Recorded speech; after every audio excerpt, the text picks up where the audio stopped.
Hello दोस्तों, स्वागत है आपका हमारे यूट्यूब चैनल पैरामेडिकल स्टडी 20 में। तो दोस्तों आज की वीडियो में बात करेंगे बिहार सरकार बिहार तकनीकी सेवा आयोग, ठीक है। आवश्यक सूचना क्या है आपकी? विज्ञापन संख्या 23/2025 नर्स स्टाफ नर्स की भर्ती है, ठीक है। तो इसमें क्या है, स्वास्थ्य विभाग बिहार पटना के अंतर्गत स्टाफ नर्स से कुल 11,389 यानी 11,389 इसमें पोस्ट निकली है, यानी कि रिक्त पद हैं, ठीक है। 11,389 पर ये जो है आपकी भर्ती होने वाली है। दोस्तों इसकी ऑनलाइन आवेदन तिथि क्या है? इसकी ऑनलाइन आवेदन तिथि आपकी 25/4/2025 यानी कि 25 तारीख से इसके ऑनलाइन आवेदन स्टार्ट हो गए हैं और 23/5/2025 यानी कि एक महीने के समथिंग, यानी कि आपके एक मंथ के आसपास इसके ऑनलाइन आवेदन होंगे। तो अब हम इसके बारे में वीडियो में आगे जानेंगे कि आपको क्या क्या क्वालिफिकेशन चाहिए, क्या क्या डॉक्यूमेंट्स चाहिए और आपकी क्या क्या योग्यताएं होनी चाहिए, फीस कितनी है। तो बने रहिए वीडियो के अंत तक। तो चलिए वीडियो शुरू करते हैं। तो देखिए दोस्तों, विज्ञापन संख्या वही है 2025 वाला है तुम्हारा, ठीक है। स्टाफ नर्स के पदों पर नियुक्त हेतु विज्ञापन, ठीक है। आगे कह रहा है स्वास्थ्य विभाग बिहार पटना के अंतर्गत स्टाफ नर्स के रिक्त पदों पर नियमित नियुक्त हेतु सामान्य प्रशासन विभाग बिहार पटना के माध्यम से प्राप्त अधियाचना के आलोक में सुयोग्य उम्मीदवारों जो भारत के नागरिक हों, यानी कि जो भारत के नागरिक हों, ठीक है, उनके लिए ये जो है आपकी भर्ती है जीएनएम, ठीक है दोस्तों। अब हम आगे बात करते हैं इसकी कि इसमें क्या क्या क्वालिफिकेशन और क्या क्या योग्यताएं हैं। आगे देखिए, पदनाम स्टाफ नर्स, इसका यानी नाम क्या है? स्टाफ नर्स, इसका नाम स्टाफ नर्स है, ठीक है। अब वेतन योग्यता की बात करते हैं। स्तर 7 की नौकरी है, ये स्तर 7 की जॉब है, यानी कि इसका स्टार्टिंग वेतन की बात करें तो इसका स्टार्टिंग वेतन 65,000 के समथिंग आपका स्टार्टिंग होगा, यानी कि जिसकी पोस्टिंग बिहार में होगी उसका 65,000 के समथिंग इसका स्टार्टिंग वेतन होगा और आगे बढ़ेगा, ये नहीं बढ़ेगा, इसका इंक्रीज होता जाएगा, ठीक है दोस्तों। स्टार्टिंग 65,000 से इसकी होने वाली है, ठीक है। अब दोस्तों हम वीडियो में आगे बात करते हैं।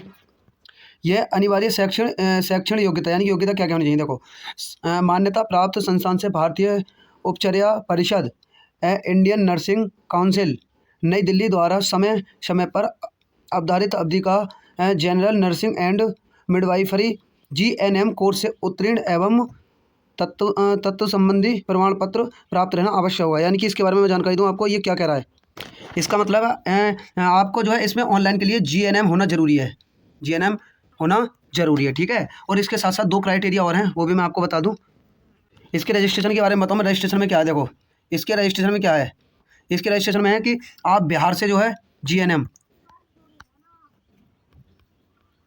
बिहार से जीएनएम किए हुए होना जरूरी है। और क्या है, और आपका बीएनआरसी में रजिस्ट्रेशन होना अनिवार्य है, ठीक है दोस्तों।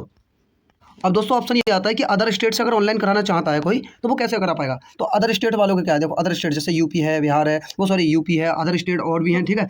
उनके बारे में बताऊँ, देखो उनके लिए क्या है, जीएनएम किया हुआ जरूरी है, एक तो जीएनएम जरूरी है, ठीक है। उसके बाद आईएनसी में रजिस्ट्रेशन बहुत जरूरी है, आईएनसी में बहुत जरूरी है, ठीक है। इंडियन नर्सिंग काउंसिल में रजिस्ट्रेशन होना उसका बहुत ही जरूरी है। और इसके साथ साथ बता दूं, इसके साथ साथ क्या जरूरी है, इसके साथ साथ जो अदर स्टेट वाले उनके लिए बीएनआरसी में भी बहुत जरूरी है, बीएनआरसी वाला बहुत जरूरी है। जैसे बिहार में क्या है, बिहार वालों के लिए क्या है कि आपने जीएनएम कर रखा हो और बीएनआरसी में मतलब रजिस्ट्रेशन होना जरूरी है। और मतलब अदर जैसे यूपी वगैरह है, अदर स्टेट है, उनके लिए क्या क्या जरूरी है। देखो एक तो जीएनएम बहुत जरूरी है, एक तो आपका जीएनएम बहुत जरूरी है, ठीक है। और दूसरा आपका आईएनसी में रजिस्टर होना जरूरी है और बीएनआरसी इसमें भी रजिस्ट्रेशन होना, इन तीनों में रजिस्ट्रेशन होना बहुत ही अनिवार्य है, तभी आप इसको अप्लाई कर पाएंगे। तो चलिए आगे वीडियो में बात करते हैं। आगे क्या है, आगे है ये देखो, एक ये लाइन और पढ़ लीजिए। नोट में क्या है, देखो सामने देखो, बीएससी नर्सिंग योग्यताधारी भी आवेदन के पात्र होंगे, यानी कि जिन्होंने बीएससी नर्सिंग कर रखी है, बीएससी नर्सिंग वाले हैं वो भी इसको ऑनलाइन करा सकते हैं। आगे बात करते हैं वीडियो में डॉक्यूमेंट्स के बारे में, क्या क्या डॉक्यूमेंट्स आपके इसमें लगेंगे। तो देखिए दोस्तों आगे क्या है, विभाग का नाम क्या है। आगे देखो अनारक्षित, यानी कि ये आपकी जो है 35% महिलाओं के लिए शैक्षिक आरक्षण सहित, ठीक है। अब क्या देखो इसमें दे रखे हैं, मतलब पोस्ट दे रखी हैं कि किसके लिए कितनी पोस्ट हैं, ठीक है। अब आगे हम वीडियो में बात करते हैं। आगे इतना विशेष नहीं है, आप खुद देख लीजिएगा इतना तो कि किन के लिए कितनी कितनी पोस्ट हैं। आगे वीडियो में बात करते हैं हम आगे। अब बात करते हैं हम आयु सीमा के बारे में। पहले हम डॉक्यूमेंट्स के बारे में बात कर लें कि डॉक्यूमेंट्स इसमें क्या क्या लगने वाले हैं। डॉक्यूमेंट्स के बारे में बात करें तो देखो सबसे पहले क्या है तुम्हारा, सबसे पहला आपका है, देखो एक तो है जाति प्रमाण पत्र, और आवासीय। आवासीय आपका आवासीय जाति प्रमाण पत्र और आवासीय के बारे में बात करूं तो मैं बता दूं आपको, अगर आप प्रॉपर बिहार के हो, अगर आप प्रॉपर बिहार के हो तो आपका आवासीय होना बहुत ज़रूरी है। आवासीय होना बहुत ज़रूरी है, आवासीय बना हुआ होना बहुत ज़रूरी है। ये तो ज़रूर चाहिए, 100% आपको ऑनलाइन में चाहिए, ठीक है।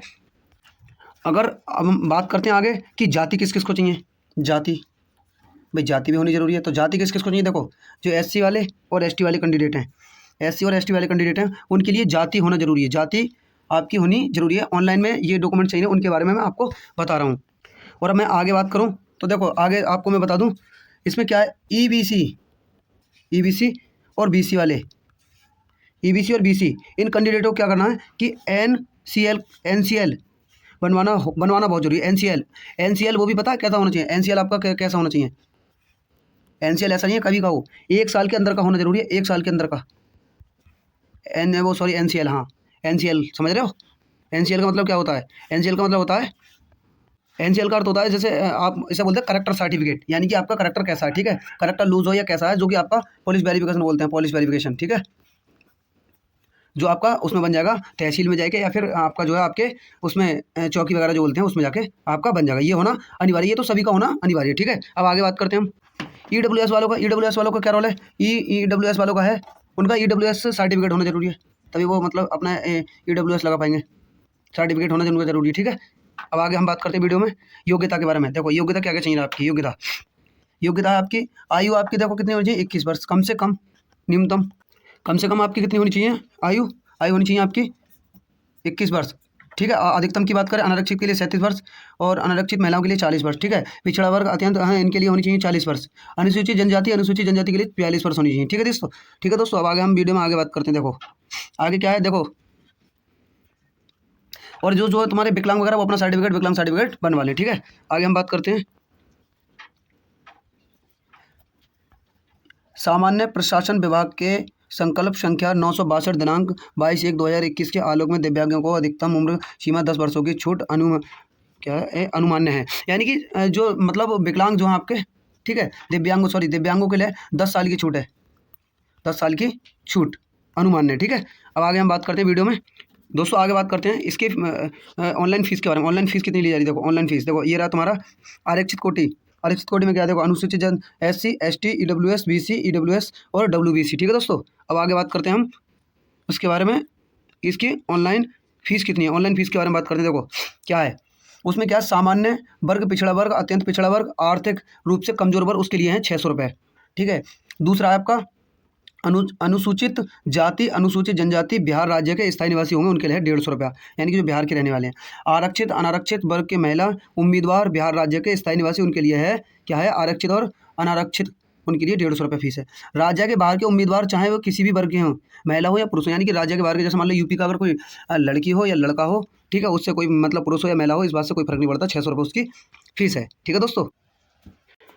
हम आगे बात करें इसके किसके बारे में, एग्जाम पैटर्न के बारे में। एग्जाम पैटर्न की डिटेल जान लो तो सबसे पहले आपको क्या करना है, देखो CBT टेस्ट के बारे में बात करेंगे। CBT टेस्ट में क्या है, देखो लिखित एग्जाम CBT, हाँ ठीक है। CBT एग्जाम क्या है, लिखित प्रतियोगिता परीक्षा, कंप्यूटर बेस होगी, यानी कि आपका ऑनलाइन होगा, कंप्यूटर बेस आपका एग्जाम कैसा होगा, कंप्यूटर बेस, ठीक है, यानी कि ऑनलाइन एग्जाम होगा। आगे बात करते हैं लिखित प्रतियोगिता, ठीक है, कार्यान्वयन प्राप्तांक बिहार राज्य के अंदर, ये क्या लिखा है, अब ये सभी सरकारी और गैर सरकारी निजी केंद्र सरकार, नगर पालिका संस्थान, पंचायती राज संस्थान इत्यादि, स्वास्थ्य विभाग, ठीक है, केंद्रों अस्पतालों के संविदा के आधार पर स्टाफ नर्स के पदों पर संतोषजनक कार्यानुभव, ठीक है, यानी संतोषजनक कार्यानुभव होना जरूरी है। और इसके लिए देखो मेरी बात सुनो, इसमें क्या है आपको, इसमें 75 अंक का आपका पेपर होगा, यानी कि 100 क्वेश्चन होंगे आपके, 100 क्वेश्चन होंगे, ठीक है। इसमें क्या रहेगा, कुल आपके 100 अंक के 100 क्वेश्चन आपके रहेंगे। इसमें क्या है, आपका मिनिमम रहता है 37.5% की समथिंग आपको लाना अनिवार्य रहता है। इसके सिर्फ ये तो क्वालिफाई के लिए है, फिर आपकी मेरिट जो मैं बताऊँ मेरिट कैसे बनती है, ये आपका ये है 75 नंबर, यानी कि ये 75 नंबर जो है इसके बेस पे 75 नंबर के बेस पे आपकी जो है मेरिट बनेगी, ठीक है। उसके बाद आपका जो 25 लगा के, यानी कि आपकी मेरिट जो है आपकी मेरिट सबसे पहले क्या होगा, जो 75 नंबर है इनका जो है 37% लेकर आना आपको अनिवार्य है। उसके बाद आपकी मेरिट जो है लास्ट में जो फाइनल मेरिट लगेगी वो आपकी 100 नंबर में से फाइनल मेरिट लगेगी। 100 नंबर में से वो परसेंटेज उसके बच्चों के आधार पर लगेगी, कितने बच्चे हैं और कितना वो है। और दोस्तों आपको मैं एक जानकारी और बता दूँ, हमारे इस यूट्यूब चैनल पैरामेडिकल स्टडी 20 पर सोमवार से, हमारे इस यूट्यूब चैनल पैरामेडिकल स्टडी 20 पर आपको सोमवार से, इसी सोमवार से आपको रेगुलर सोमवार से आपको रेगुलर आपको नर्सिंग की यानी कि जीएनएम की पूरी तैयारी कराई जाएगी और सिलेक्शन की 100% गारंटी, अगर आप हमारे यूट्यूब चैनल से लगातार कंटिन्यू पढ़ते हो तो। ठीक है दोस्तों, अगर वीडियो अच्छी लगी हो और आपको अगर इसमें 100% सिलेक्शन चाहिए तो जुड़ जाइए आप हमारे यूट्यूब चैनल पैरामेडिकल स्टडी 20 से। तो दोस्तों मिलते हैं अगली वीडियो में, तब तक के लिए जय हिंद, जय भारत।